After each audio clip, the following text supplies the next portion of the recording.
want to talk about news, don't want the drama. From no pretentious media Madonna. I found me a great ganja mama. Cannabis and coffee with Tamarijuana. Good morning, everybody. Welcome back to my debut show on the Pace Radio Network. We are found at paceradio.net. So I guess this isn't really a rendition of an old show, new show, whatever kind of show you want to call it, but a podcast that's been revived. So I'd like to welcome back all my old listeners and hopefully have a few new listeners out there this morning. I guess the whole country's into a great big deep freeze, but even in such times of this, we still have to talk about cannabis growing. And that's why my guest this morning that is just the perfect person. Ross Middleton owns BMA Hydroponics out in Belleville, Ontario. And him and his wife, Deb, are also directors of my Canadian Therapeutic Cannabis Partners Society, which also has a signing clinic for patients as well. So good morning, Ross. I'd like to welcome you back to my show. Thanks, Tamara. It's really great to be on your show, and what an honor to be your first guest on the reboot of your show. Well, it's good to have you back. Yeah, you are a returning guest. I think I've had you on a couple times before in the past 3 years that I was on. And the little quick note, I'd like to actually thank the producer of my old show, Al Rapp, for having me on Lifestyle Radio for that length of time. And, hopefully he's doing well, and good luck to him in his future endeavors as well. But let's get back to talking marijuana growing. Okay. So usually we, who, what, where, when, and why, and we'll do that again, as we go through. But you've been involved in the cannabis industry for a long time, haven't you, Ross? Yes, I have. 18 years in the hydroponics business. And of course, we've been running our nonprofit since 2014, 2015. So yeah, deeply involved in facilitating growers, both medical and recreational, and the other guys too, who all buy from me. Yeah. And I'm okay with that. I don't ask questions, right? I just sell products, and if they only can get 23% of the market for the licensed producers, well, that's sad. But we'll take that other 77% and we'll make good use of it. Absolutely. You're also a medically licensed patient as well, right? Yeah, yes, and I have been since 2009. So I guess I'm going into year 11 of being licensed. Right. Is that how were you guys already in the hydroponics business prior to becoming patients? Oh, yeah. I mean, we opened up the store in 2002. And at that point, I had one medical cannabis patient. He was one of the first 4 to be approved under the MMAR. And he loved to flaunt his stuff. He was missing a leg, and he was a funny guy. But he used to drive around in his car with a plate on his passenger seat with his bag and rolling papers and some broken up bud and stuff like that. And he took great pleasure in every time he got pulled over by the police, pulling out that pink form that said that he was legal, because they didn't know jack back then, and they're like, this has got to be a forgery and this can't be real and stuff like that. And then of course they'd call up and find out it was, and then they'd have to apologize and give him all his stuff back. He just loved it. Our big pink fuck you papers. That's what I called them when I got mine too in 2011. Yes. Like, I finally got my big fuck you papers. Yes, that's exactly it, right? And you can wait till they come back to return them. Be polite at first, and when they come back to give you your papers back and all of your cannabis back and all that stuff, then you can say fuck you. Right, absolutely, because they do. Well, even now to this day, you still you will run across a police officer, that doesn't have a clue. And and I shake my head, because in this day and age, especially since we are into Prohibition 2.0 going into year 2, that they would have some clue of what the legalities are. They're pretty clear on what's illicit and not illicit. You know what I'm saying? But they're not clear on what's medicinal and what's illicit. And I think that's the biggest fear for a lot of medical people, is that, especially when they're growing their own, they don't have those fancy licensed containers. Right. Why would you go in, and they're still carrying it in their, jars or in their bags, or, and they don't have any tags on it that said this was grown on such and such date, and So, do you find, being in the business that you are with the growers, do you find any of them coming across that problem? Yes, and it varies from officer to officer, and it's not really their fault. They haven't been properly informed or trained on what to expect. And plus, there's all this stuff about, oh, the only legal source of cannabis is from the retail store, and you have to have that container with the label. And the only legal source for seeds is from a licensed producer. And I'm sorry, but that's all just such bullshit. We are all legal. I've been legal, like I said, since 2009. I've been making my own seeds and growing my own cannabis since then. So don't tell me I need to have some sort of container and I can't make my own seeds. I got an even better one than that. You know what? I've been advertising on radio, and Al probably is going to play a couple of my commercials. But there was one radio station in Cobourg, Ontario, that I was advertising with, and I was telling in my commercial that I would teach people how to grow cannabis. And they hooked up with a lawyer named Trina Fraser. Some people might have heard that name before. She's a big LP lawyer, and she's got all kinds of LPs as clients. So when they hooked up with her and asked about what they could say and what couldn't say on radio, she advised them that I was not allowed by law to say on air that I will teach people how to grow cannabis, which is such total, utter bullshit, right? Right. I mean, she has obviously got ulterior motives. And I tried to tell that guy that he's being played by her because me teaching people how to grow their own cannabis is not good for their bottom line, right? Because every time I teach someone to grow, that's another customer they've lost. So she's bullshitting him. She's telling him lies. And we went back and forth about this. I mean, I threatened to sue him at one point because that's how wrong she was, right? But anyway, I just decided I'm not going to do that. You know, basically every customer that comes in, I say I advertise on 2 radio stations, 107.1 and 107.9. Don't listen to 107.9 anymore because they won't let me tell people to teach them how to grow, right? So they're losing listeners. So rather than hitting them in the courts, I decided to hit them right in the listeners, you know, right. Yeah. So absolutely. 107 is getting more listeners, and 107.1 and 107.9 is losing listeners. 107.1 will play anything I put out there, and they've never had any problems. So, I mean, it's all bullshit, but this is the game they play. But at the same time, I'm really good at what I do when it comes to teaching people how to grow. I got to tell you that in the last 6 months, I've seen more cannabis plants up close and personal, firsthand, by far, than I've seen for my entire life. I grew my first plant in 1978. Okay, so how many years ago is that? Too many to count, right? Too many to count. Almost 50. Right. So in all those 50 years prior to the last 6 months, I did not see as many plants as I've seen in the last 6 months. Wow. It has just been astounding to me, the amount of cannabis that's being grown outside of the so-called, you know, legal, commercial legal cannabis. And these people know how to grow way better than them too, grow better plants. I personally grew 9-foot plants in my backyard this year. I grew 3 that I got 7 pounds from. Wow. It cost me like 14 cents a gram to do that. It's hard for them to compete with 14 cents a gram. Well, they can't.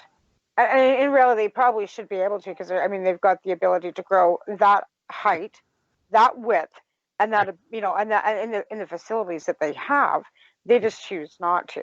I mean, I can't say I've ever walked into a licensed production. I've seen lots of pictures that are available readily online because they're not allowed to advertise. They just get, you know, some patient to go in there and post all over Facebook how lovely they're, you know, with their big bags of garbage, you know, garbage bags of cannabis with their fancy hats and their hazmat suits on.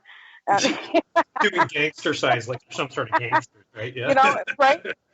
And I kind of have to, like, I just kind of shake my head because, you know, here I am hearing, because of course I've been in publication for going on like 5 years too, with 12 High Chicks magazine and such, and you know, with the problems that she's had with advertising and printing the magazine and stuff in Canada as well.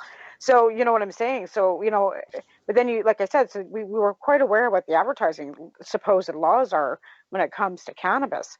Right. But it also, like I said, when you're on the internet, that's an international market. So how can they limit any of that to begin with? But again, like I said, it's quite easily for these licensed producers to get free advertising from people, because all they have to do is bring them in and give them a little tour, and say, here, just, and not, and knowing that these people are going to post all over Facebook and Twitter, and that's the best form of media that there is out there these days. Yep. So that being said, why do they need to advertise anything? Well, because they're sucking large, their stocks are in the toilet. They're filing for bankruptcy protection. There's a lot of issues with them. I think that a lot of it has to do with how well I have been doing my job, and not just me personally, but this industry of helping people to grow their own cannabis medically or recreationally has been very successful. Absolutely. My estimates for this year, just in the projects that I've been involved with medical growers, First Nations growers, who are huge, and just for-plant home growers, I'm estimating somewhere around $40 million worth of cannabis by LP numbers, right? By what they say that costs them, right? $40 million worth that just me, little old me, has been involved with helping people grow. Right. So, and that's only in Southern Ontario, and that's in Ontario alone. That's not counting the rest of Canada. That is just Ontario, yeah. In fact, it's just southeastern Ontario. Right. Right. So that being said, you're just one little blurb in the whole big map of Canada, right. And there's people that are doing this all across the country. Sure. So that that being said, I think we predicted this. Yes. If you think that, I think we did predict this, did we not? I think so. Yeah. I mean, you could see it coming a mile away. I mean, first of all, and let's catch up a little bit on who you and I are. I mean, we're both directors of a nonprofit organization, right? Yes, absolutely. We worked hard after the Allard ruling in trying to get access to Health Canada and to submit a consultation document. You know how hard we worked to do that. Yeah. I mean, I hounded the hell out of them until they said. Yeah, absolutely. And we started the national task force with the other 4 non-for-profits. We worked together on that. We were successful at getting that into Health Canada, thanks to all the hard work you did too as well. But we were successful at doing that. We were also successful, both you and I, at going to roundtables. Yes, and it was that work that we did. And that was that letter from Jane Philpott saying, please submit your consultation document. And that whole thing that got me access to the management team at Health Canada. I still have my stakeholder liaison there that I can talk to anytime I want when I need answers, and I do from time to time. That is what got us invited to the roundtables. And then, of course, going to the roundtables was a great honor, and not many people got to go. And not many people got 2 people to go from one organization like we did when I attended the one in Ottawa, you attended the one in Vancouver. That's right. I think that was we were the first. We were the first organization to have 2 people be able to go. Exactly. Now, they didn't listen to us. But we damn sure went and told them what we thought. Absolutely. But to be fair, that consultation paper that we did put forward with the help of Mom and MCPCA and Haley Rose Foundation, that did get us some likes, and that did help the process for some patients. But in the process of all of that, we've been rolled into the Cannabis Act.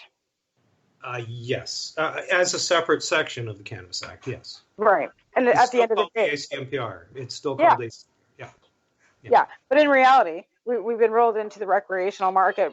And that being said, it's not that we've been rolled in I won't say it was intentional. I'm going to say it was unintentional, but they're still not meeting our access needs as patients, where they figured that this would cover everybody. Let's do this, and we'll put this out there. This will cover the patients. This will cover the recreational. But in reality, it's cut access to what patients need. Yes, and the ability to get the information as well and education that they need, and gone straight to just forgetting about the patients and straight into recreation. Do you agree with that? Absolutely. And we're not done with that either. Basically, again, because of all the hard work we've done and the work that I've done, I'm right now working with Paul Lewin, who's a good cannabis lawyer, on a constitutional challenge that has to do with medical dispensaries. I can't go into a lot of the details about that, but what I can tell you is that consultation document that we sent to Health Canada as part of the evidence. And one of the things that we asked for, and of course they didn't really listen to much of our consultation document either, but one of the things that we asked for was compassion collectives where we would have several hundred patients, perhaps some who grow, some who don't. The ones who do grow, if they have extra cannabis, can sell it to a collective at a reasonable price, who would then resell it to patients at a reduced cost. A win-win for everybody, patients helping patients, all that stuff. They ignored that. That is now entered in as evidence. Should the judge decide to rule in our favor, there's a very good possibility he could say that these compassion collectives should have been done to start with. If we do that, things are really going to change in a big way for medical cannabis users. And that represents the access that we're not getting, like you started with. And no, we have been rolled into recreational. The LPs, for the most part, don't give a crap about medical anymore. They just want that recreational market. Well, if they did care, like let's get back to the edibles. Like, yeah. There's not even a section, like me being like, unfortunately having to have a production license at the moment, because I don't have the ability to grow in this house anymore at the moment. But anyways, that being said, you'd think they would have a section where you'd have higher milligrams for their medical patients, knowing that they're supporting and supplying the medical patients right from the get-go. That's how they got their licensing to begin with. They would be rolling out the red carpet for the patients, knowing that the access was won under the Smith ruling, never mind any other constitutional challenge that Lewin's doing right now. Yeah. Lewin, they've already done the Smith ruling. That being said, we were allowed to consume cannabis in all forms. Yep. Okay, that is still, and it was also patient to patient. The trafficking was taken out of that patient to patient in that Smith ruling. Yep. Why are we having to go back and reinvent the wheel on this? Mm-hmm. Well, we don't really. I mean, we can do that. We can still do that. And, I know a lot of my customers who are medical, they do sell, patient to patient. What you can't do, though, is open up a store, put a bunch of products on the shelf, say, I'm medical, and all my customers who walk in are medical, and that's one-to-one. I think that's where they draw the line, right? But that's they shouldn't. That medical access should always have been there. It should have never lost. And with these new stores, they should have never been able to do that. Right, exactly. And I did hear, though, that Ted Smith and the BC VC or whatever it is, they got special. They got support from the city on that, so they're letting them operate. So that's also kind of. I think there's a lot of different angles where we're trying to push this model of patients helping patients, and I think that they have to get out of the way and let us do that. Well, absolutely, and like I said, with that Smith ruling, I don't think that they can really get around it. And I want to, like I said, I want to keep going back to that, because I mean there was a time where I had a patient leave my home after we had made his medicine, and he got pulled over, and all he did was come here. He brought his own product. We made the candy. He left. He got pulled over. And they wanted to pull that off as a trafficking kind of, and it wasn't. And I went and I took the Smith ruling into the RCMP station and said, this is the reason. And education's not against the law. Anybody can come to my house as a patient with their product, and I can teach them how to do this in my kitchen. And there's nothing you can do about it. Right. And they agreed. There was nothing they could do.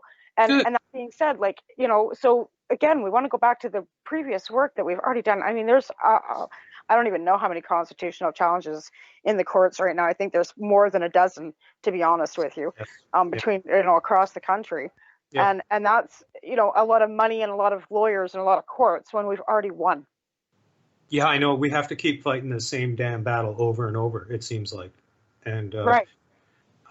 So I've got another one too that's coming up with the First Nations in French River, where they had a medical dispensary. They called it a medical dispensary, and they got busted. So this is an unceded territory. So this is a whole nother approach where we're trying to go on the First Nations self-governance rights to try to get that part. Basically to get a federal court ruling that says they have to do something special for First Nations, which I think they've been trying to do, but the people themselves have been resisting it because they just want to have, full unfettered freedom to do whatever they want. I think that their problem there is that they're so used to have to listen to federal law, because reconciliation is all new to everybody, right? Yes. It's to them. So for them to actually realize that they can say no. We don't have to listen. Yeah, well, they're doing more than that. Like we live right next to Tyndonega, and they're not just saying no; they're saying "fuck you." Yeah, I know, Right, and that's great. I think that's terrific because we've got one working out here apparently too. I've not been there. It's pretty low key out here on our First Nations, but good for them. It's about time that they've just stood up and said, no, we don't have to. Yeah. You've taken everything from us. We're taking it all back, and this is one of the reasons why. Yeah. Right. Yeah, and I'll tell you that was punctuated just recently. The Band Council on Tyendinaga decided that they would go ahead and write their own cannabis regulations. And so they worked with Health Canada and hired a consultant. Health Canada said, fine, write your own regulations, but it's got to be in keeping with the Cannabis Act regulations. So they said, okay, we'll do that. So they got this big high-powered consultant. And I mean, I have somebody that I talk to on the Band Council all the time offering my assistance. They've never taken me up on it. And they should have, because when it came to the time for the plebiscite, which is like a referendum, they put it to the people. And they said, okay, here's our regulations. I went to the meeting where they presented the regulations. One of the main players out there, his name's Sean Brandt. He stood up there and he had the paper in his hand. And he said, these regulations, he said, they're good regulations. And then he threw them on the floor and he said, but they're not for us. Yeah. And so that was the attitude of the people. They didn't like the fact, number one, that they went to the federal government to get guidance on writing their regulations. Number two, they hired some white guy as a consultant. They didn't want some white guy as a consultant. Okay. So they weren't happy. And number three, nobody asked them. Like, there was no round table for them to go and give their input, right? But they were invited. Because I know that when I was in Vancouver, there was representation from some of the First Nations at that roundtable. Right, but that was the big federal roundtable with the Association of Chiefs of First Nations Chiefs or something like that. Right. And honestly, the people in Tyendinaga do not like those people. They don't associate with those people, and they don't see them as their leader. Okay, so every First Nation is different. So the certain ones have gotten on board with the association, and with that part of it. But people like Tyendinaga, who's unceded just means that they never signed a treaty. With the right? Government, right. That's Whereas right. other ones did. So the ones that are in that association are all treaty territories, right? So. In any case, when they put it to the plebiscite, there's 4,200 people that live on the reservation. 362, I think it was, actually voted. The yeses won by 8 votes, but they did not see that as a strong enough mandate to implement the regulations. So back on the table they go. So that's where we sit right now. So it's anything goes. And that's okay. I like anything goes to a point. And there's an issue of the being responsible and not being responsible. I think that's a big thing, right? The responsibility and the quality too. Like, that's one thing, right? Because I mean, if you get too many rolling, I'm just going to be the devil's advocate here, because you know me, I've always got to be the devil's advocate. You get too many rolling and nobody's testing, and you get bad product out there. Somebody's going to get sick, and then they're going to all get shut down. Because there's always that one bad apple in the bunch. I know that there's other ones out there that are totally responsible. They're doing their testing. They're doing the due diligence. They've got educated bud tenders that are giving you the proper information that you need. And then you got asshat over here that doesn't give a flying two hoots about what the hell he's putting out. He just wants money. And let's face it, boils down to, at the end of the day, we're still got that greedy fucker out there that's still going to fuck us over, right? Yeah, and those are the ones who always make us look bad, aren't they? Right. Absolutely. Right. Like I said, being the devil's advocate, you've got that one bad apple, right?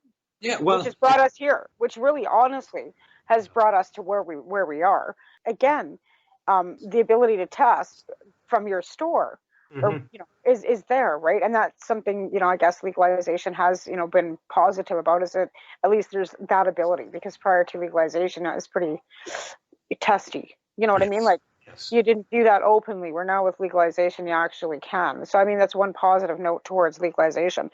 But again, like I said, for so many years, like I remember buying bags back in the 80s where it, like, literally picked it off the branch, threw it in a bag and sent it out the door.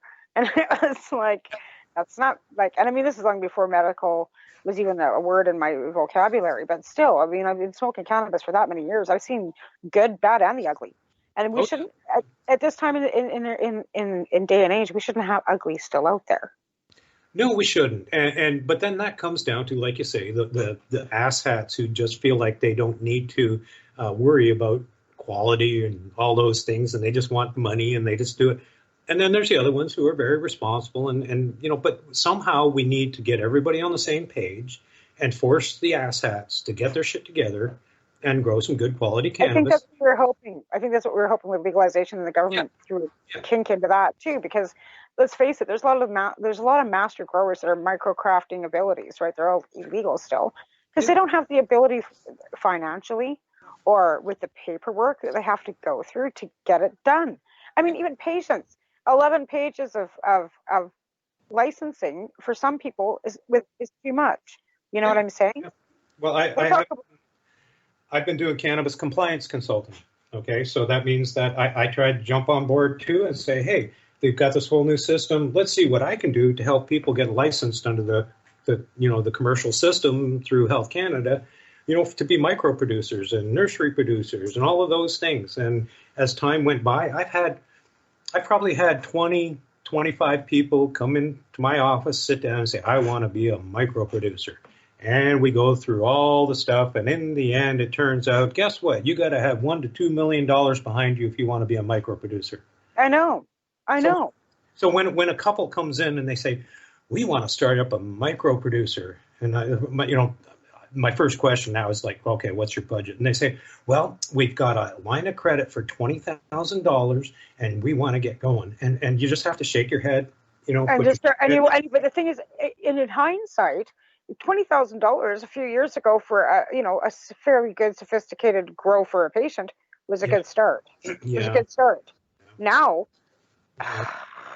So you know how many micro producers, there's micro cultivators and micro processors. Okay, to the best of my knowledge, there's been something like 3 or 4 micro cultivators approved so far, and 1 micro processor, and that's over a year, right? And that's it. So, and if you want to be one, if you don't have $1 to $2 million behind you, then just don't even think about it, right? So nobody comes to me anymore and says I want to be a micro producer. That's we found out that they've made it so prohibitive to do that for somebody, an ordinary person who might be classed as a craft grower right now, to transition into the legal market. They just don't have the money. Right. So the black market goes on, and but I mean, there's a lot of good black market growers out there, and it's unfortunately, it's like anything else. You get the bad ones, and they just make it bad for everybody and give everybody a bad reputation. And I've had some of the black market cannabis that I've seen in the last year, some of the best out there. Certainly better than anything the LPs do. Absolutely. Okay. Yeah. On that note, there, Ross, we're going to take a quick break and thank our sponsors. I'll be right back with Ross Middleton from BMA Hydroponics, and we are on the paceradio.net.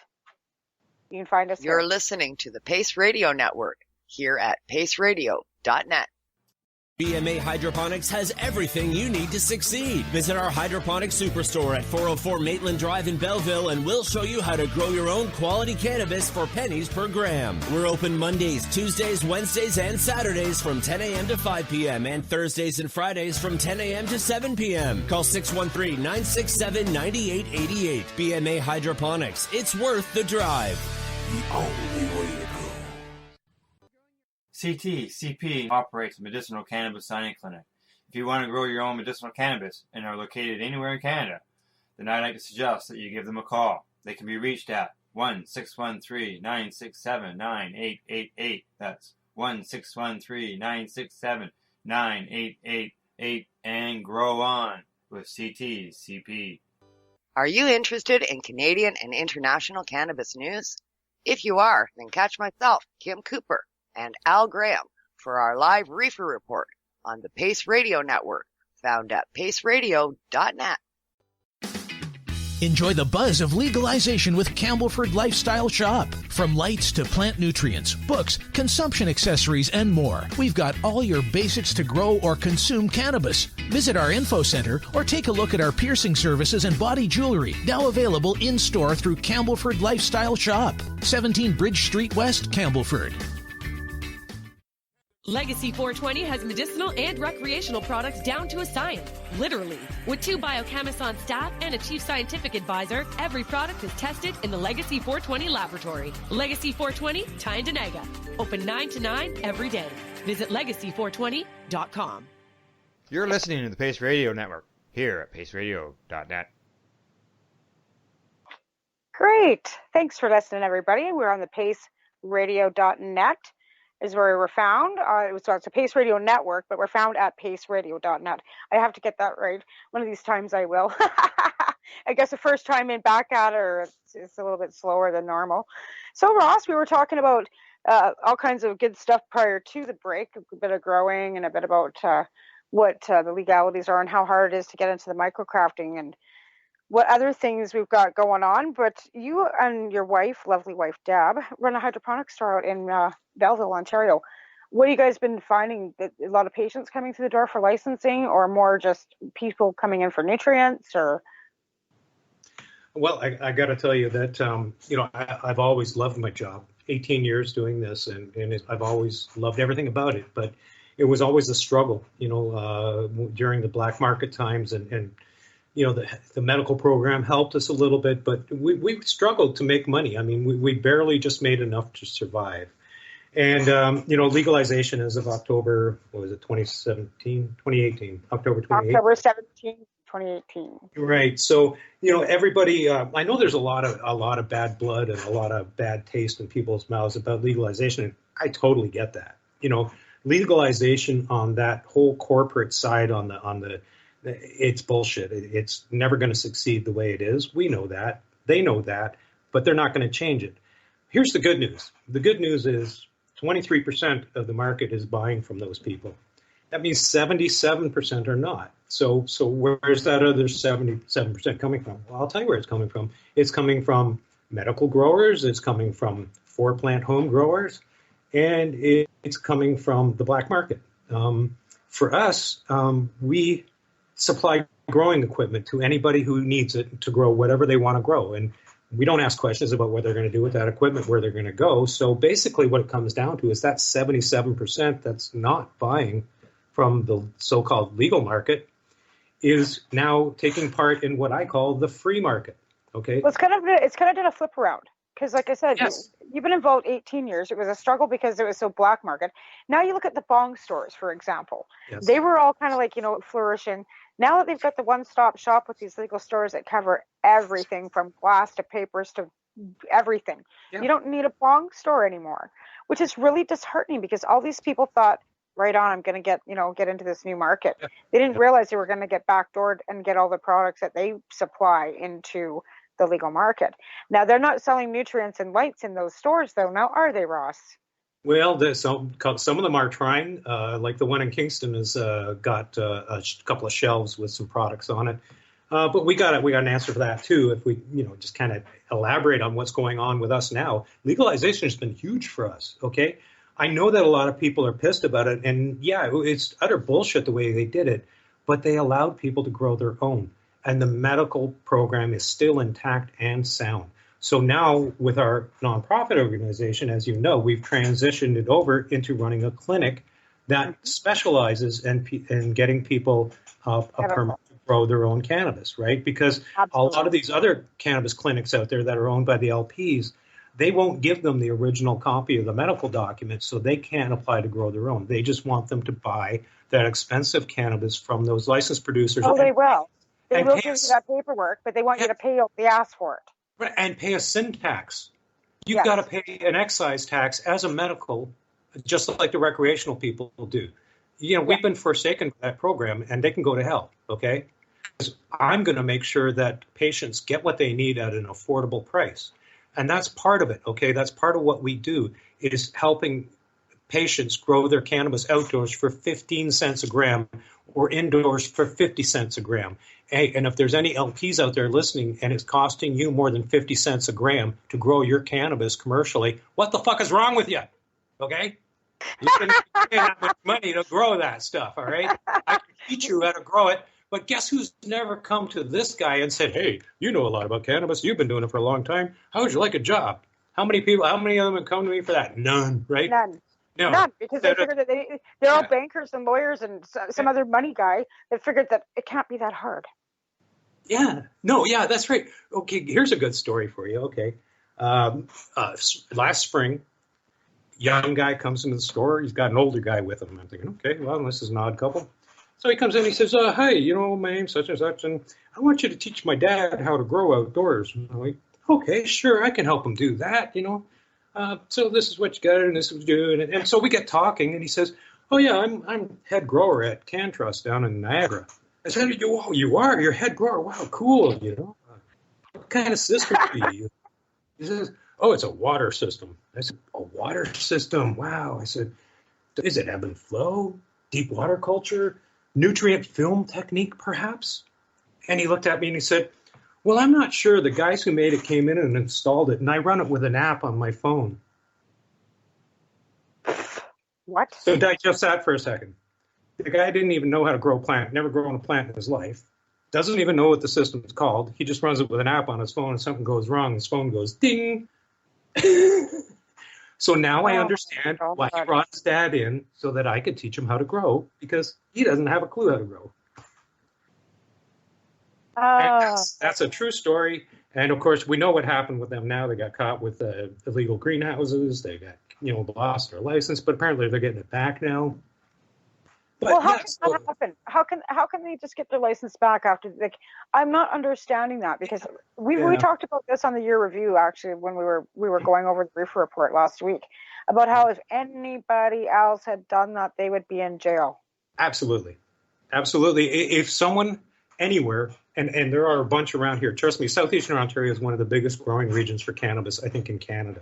And there are greenhouses out here that are probably have some medical permits, but they're diverting. And I don't like that aspect of where people abuse the medical program to divert. But that happens. It's there. And of course it is.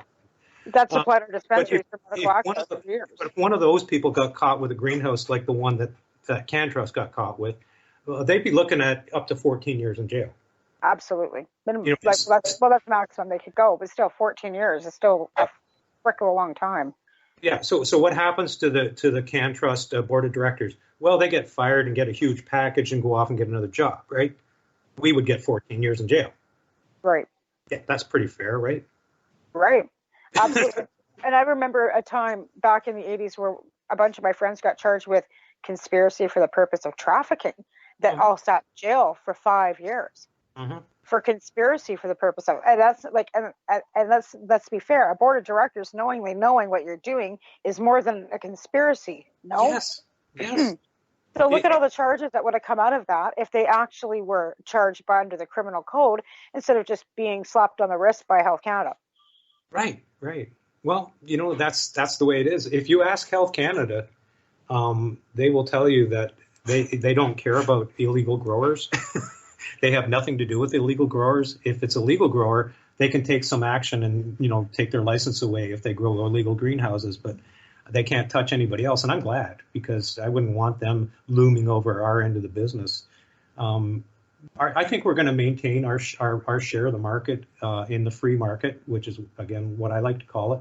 And when I say free market, I just mean that we're free to do the things we want to do with the cannabis we grow. We grow really good cannabis, lots of it. If we want to give it away, trade it away, or we want to open a dispensary on a First Nations or whatever we want to do, we're going to do it until the system changes. I think we're justified in doing so. Yeah. And I think that for them to try to take action against that part of the market, I don't think they're going to, because if they do too much, there's going to be more court challenges and they're going to be forced into doing other things that they want to do, right? Well, there's a couple that I think they're going to be forced into doing a couple things they don't want to anyways, if they actually win. right? That being said, the one you're involved with, there's another one going on in Alberta right now that I can't talk too much about final arguments, or not until February, I believe. So, you know what I mean? There's a few that are ongoing across the country that could actually change the program. But that being said, like, until, you know, the final readings are done and the final court orders are intact, there's nothing more to say. It's all a pipe dream, I guess, in hindsight, you know, at the way you look at it. You know what, though, in 1999, when the Parker ruling came down, there was a pipe dream about a medical program, and then it happened. And I know. You know, and then Harper took it all away, and there was a pipe dream about getting all that back, and we did. And then there was a pipe dream about legalization, and it happened. Okay, it didn't happen great, but the part that did happen, like the part about the medical program and the 4 plant growers, I think it turned out to be much, much bigger than they ever thought it would be. I taught so many people how to grow outdoors this year. The amount of cannabis that was produced just by 4 plant growers was incredible. It was huge. I had customers coming back in like mid-August and saying to me, "Wow, my plants are getting really big." And I'd go, "Great, that's awesome. Your plants are getting big." And then they go, "Oh, yeah, but what am I going to do with all that cannabis?" and I always put my hands on either side of my cheek and tilt my head and go, "Oh, what am I going to do with all that cannabis?" Right? You know, what a terrible problem. Bake it. Yeah, what a terrible problem. Bake it. Let's get back to that, because I know that one of the local gardening centers here was offering a course. It was called Marijuana Grow 101. And they were offering it for a considerable, I think it was $100 or more. And then they were also, right, and then the startup kits for some nutrients were like $300 that you had to buy along to go with it. So let's get onto that. You at your store are teaching people to grow cannabis, and you have an actual class, and you also offer it on YouTube as well. People can find it on YouTube, no? Yeah, we love this part of it. Yes, we do. We teach people a lot, and we do try to get the word out there. Our YouTube channel is getting pretty darn popular now. I sometimes, like, I'm not always, you don't always see my face on the YouTube videos, DIY videos, but you hear my voice. I'm trying to get my face out there more, you know, to everybody's chagrin. But people come into the store, and I'll be talking with them, and they'll go, "Are you the guy on the videos?" And I'll go, "Yeah." And they'll go, "I thought so. I recognized your voice." Well, that's great. And that's the thing. Like, but the fact is that it's free, right? It is free. It is free. And we also do seminars, okay, the in-house seminars. For example, the last one we did was on topical creams. Part of that was actually how to make the oil that you're going to infuse into the topical creams. It went on for 4 hours. It was standing room only, okay? People love that kind of stuff. We do a cultivation one. We're going to be doing ones on mushrooms. That's something else we're getting into too, is mushrooms. And, you know, that is just a whole new growing thing for us. But we've got mycologists working on making kits where you would buy a pre-inoculated cake of medium that you would just bust up into a tray, put a dome on it, and then just wait for your mushrooms to grow. So we're going to be selling those in the future too. So we're trying to break new ground and kind of push other products that can be grown for medicinal purposes. And a lot of people do use mushrooms for medicinal purposes. I know that's something that's really new and upcoming. I mean, we've been hearing about it. I first heard about that back in 2007. I first met Grant Krieger, actually. He was speaking about small dosing and microdosing back that long ago. And I just kind of blew it off and went, "Oh, come on, mushrooms, really?" And then as you further get involved and you learn over the years that for anxieties and people with mental health issues are using psilocybin and microdosing, and it's helpful. And now they're studying the research on it. Yes. And I know that another friend of ours has a constitutional court battle going on to legalize psilocybin as well. So, you know what I mean? Like, we've got so many new and upcoming things coming because the fact since the late 90s, people have decided for medicinal purposes, for natural remedies. And I think that's where cannabis kind of comes into it too, because I mean, even the naturopaths and even the health food stores have had their battles with what they can and can't sell either. This is along the same lines, the same battles that Health Canada people have had over like the last 2 decades with Health Canada as to for medical purposes. And to go back to the roundtables in Vancouver, I stood up and because we were allowed to ask questions, and I said to them, I says, when are you guys? Well, my exact words were, until marijuana is recognized as or cannabis is recognized as medicine, we're going to keep having this conversation, and that's the truth. Even to this day, even though we have a medical program that has been court ordered, unfortunately, they still don't recognize cannabis as medicine. Recreational is where they went with this whole prohibition ending program, legalization. It wasn't to help the patients. It was to help them gain taxes and hopefully bring the black market into some sort of resolution, which is not helping. No. So, you know what I'm saying? Like, so as patients still, I hate that word patients, you know that. As people that use medical cannabis, it just, you know what I mean? It's still going to be an ongoing battle. Mm-hmm. Yep. It is. And we're going to keep fighting that battle. I think it's funny, I got a friend request from Jody Emery the other day. I don't know where that came from. I did see that she was working with Jack Lloyd on something, and Jack and I are good friends, so I don't know. Anyway, I thought, well, Jody's a nice person. I really like Jody. I'm not sure about the guy she's hooked up with, but anyway, I do like her, and she's got a lot of good ideas, and she posted some stuff there. I forget what the comment that I was going to make was, but yeah, I just basically said that she was talking about, fighting the battle, and showed the picture of John Conway and Jack Lloyd and all that stuff. And I said, yes, and we're going to keep fighting that battle until the job is done. We're not going to give up. We're not going to quit. We're not going to hang our heads, walk away, and, I can't do anything more like Eeyore or something.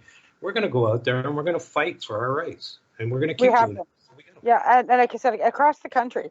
I think, little blurbs everywhere. Like I've said to people, over and over again, it doesn't matter where you are, what you're doing. If you're changing one mind a day, you're doing your job. Like, activism doesn't have to be big. Advocacy doesn't have to be big. It's just helping one person, you know what I mean? Or changing one mind. I mean, that's all it really takes to start the ball rolling. And in hindsight, I mean, let's face it, medical is something that has gained, retribution, which got us to legalization for recreational anyways. We've always said that, there's not really a differentiation, and the only differentiation now is the law. And that's still the truth when it comes down to it. The only differentiation is the laws. And my, whole goal when I got started was law reform, and I didn't ever expect it to be a 14-year jail sentencing still. That to me is just appalling. That anybody who should be involved in cannabis has any legality to it. I mean, regulations, yes, for health and safety purposes, you bet. Of course, we have to keep, the quality of medication or the cannabis good. We have to make sure that nobody's throwing, bad things into it and pesticides, of course. But that's regulations. That's not law policy. And we still have law policy attached to cannabis. Yeah. That's not legalization. I got to tell you, leading up to legalization, and during the medical thing and all that, you'd see a lot of people posting online and saying things like, cannabis should be free, it should be grown in ditches, and it should be grown in farmers markets on the side of the road and things like that. And I used to think, oh, that's just so unrealistic, and that'll never happen. We need to start focusing on getting the regulations and blah, blah, blah. And now we're there. It obviously is a bunch of bullshit.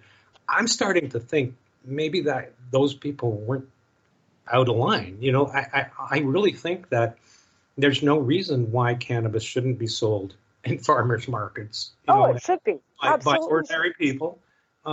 You can just show me one harm that's been done by cannabis ever. They keep talking about potential harms, but stop talking about potential. Tell me what's going on, what's happened. Give me the numbers. Show me the bodies, okay? Because there are no bodies.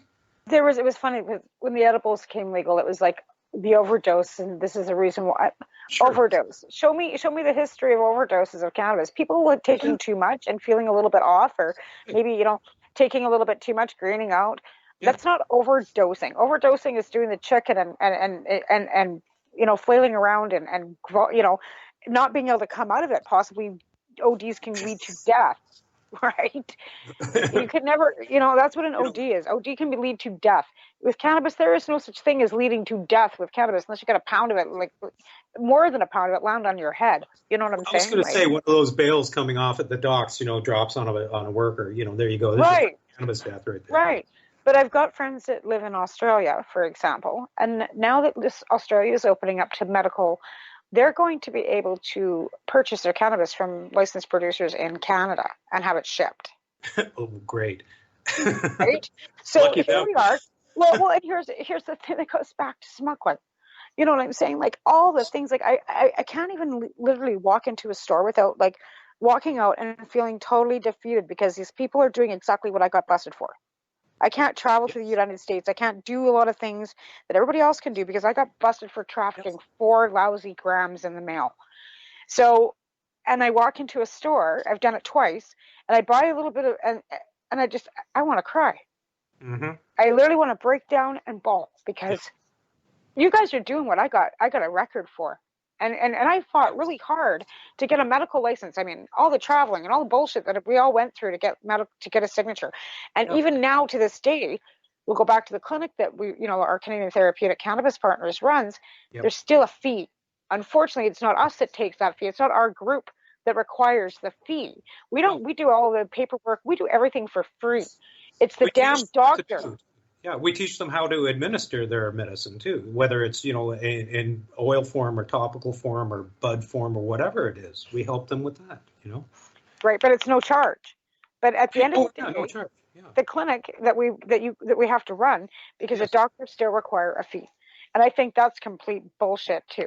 But if we want a €4, I know you do. Like, I mean, this is something you and I have discussed on a number of bases, and and with the clinic too, and because of the fact that we are a non-for-profit and that we wanted to be able to do this to help patients, and we still can't get around a doctor not wanting a fucking fee. Well, it's you know what though, it's justifiable on the part of the doctors. Here's the problem: 95% of doctors don't even want to talk about cannabis. When their patients go in and mention the word, they say, "Don't ever mention that word to me again, or I'll kick you out." Okay. Yeah. So if 95% of those doctors aren't going to sign, what happens to those patients who have a doctor or don't even have a doctor, right? So how do they get a permit to grow, right? So there's only one other avenue, and that's to go through a clinic. Believe me, I would be so happy if every doctor out there did their fucking job and approved their patients for the use of cannabis. I would happily shut this clinic down, have a party. Okay. Yeah, we would. Absolutely. But in the meantime, those people who don't have doctors or don't have a doctor that will help them or have a doctor that will only send them to an LP, which is most of them, you're up to 98% now. Right. I'm the anti-LP clinic. I'm the, so that we just help people get a permit to grow. And yes, it costs them $25 per gram prescribed. But you know what? You can get a 5 gram a day permit for $125. Which isn't a huge amount of money, and that includes a very small donation to the nonprofit to help us with our operating expenses, to pay for ink cartridges for our very expensive laser printer and any other computer equipment and paper, just things like that. Yeah, right? just paper. Of course. Like, I mean, that's, yeah. Yeah, beyond that, we don't make any money. We just cover our costs, and we help people get it. And not only do we help them get their permit to grow, we help teach them how to grow it with best practices so that they get the best kind of product that's not going to be poisonous like some of the crap they get elsewhere. We help them to take that cannabis after they've grown it and turn it into other products like oils and tinctures and butters and all those other things. We do classes on that are specifically for medical growers to say, we work with individuals one-on-one who tell us what their issue is, and we recommend the best form of cannabis to use for that condition. And the number of people, I've put literally hundreds of people through since we started the clinic. And the stories you hear can jerk at your heart. And some of the other stories can fill you with enthusiasm. The success stories of people using cannabis successfully to treat their conditions where pharmaceutical drugs never helped. I'm one of them. Okay, I'm a shining example of that. I spent 10 years of having doctors throw pharmaceutical drugs at me. At one point I was on fentanyl, hydromorphicon, and oxycodone, among other things like Lyrica and Topamax and Neurontin and all these other horrible things that just had horrible side effects. I grew into this blow up doll that was like 220 pounds, right? Oh, I know. And then I hear that. And then finally, I got hooked up with a pain specialist who was really anti-drug, anti-pharmaceuticals. Right? He was very happy about me using cannabis and supported it. And he got me off all that stuff. Okay, this has been a few years back now, and I have not used any pharmaceuticals for about 5 years now, just strictly cannabis. And with the discovery of topical cream, like I have neuropathic pain, nothing they ever prescribed for me ever worked. None of it. And now I use topical cream, and it gives me more relief than any of that other stuff did in 5 minutes. I know, right? And that's the great thing about the, different ways of absorption, like, caps, tinctures, topicals, edibles, vaping, even raw flower. But at one point in time, we could only just consume raw flower. And that was a mandate from Health Canada. And then if you bought cannabis from the Prairie Plant System, you'd end up with ground up leaves and stems and seeds and all so I mean, we've really come full circle. Let's put it that way. And since the program did start, we really have progressively gotten better. Legalization isn't ideal, but in positive form, people aren't getting arrested daily. People aren't going to jail daily. There is access. And that was one of the arguments my doctor gave me. She goes, you can walk into a store and get 30 grams a day. Why do I have to write you a prescription for 14? When you can access more than I would give you as a prescription. I get her ideal on that. I want to grow my own. That's why I want the prescription. She's not quite there yet. Again, she did sign us to begin with. And then when we went for renewal, she refused. So we had to get a licensed producer license, unfortunately, but at least my ass is covered. And that's one thing I hate to say for us moms out there, because there's still, that stigma, unfortunately, even though we're, a year and a half into legalization, there's still the stigma between what is okay and what's not okay. And I think that's a bigger pile of bullshit than anything, is that the stigma is still there.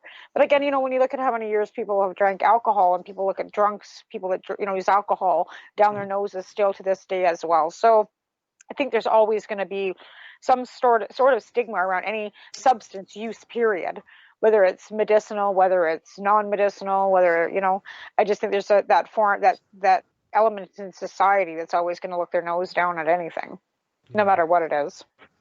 Yeah, that's true. And I guess we're getting close to the end. I just want to tell people, go to YouTube, go to the search bar on YouTube, put in BMA Hydroponics.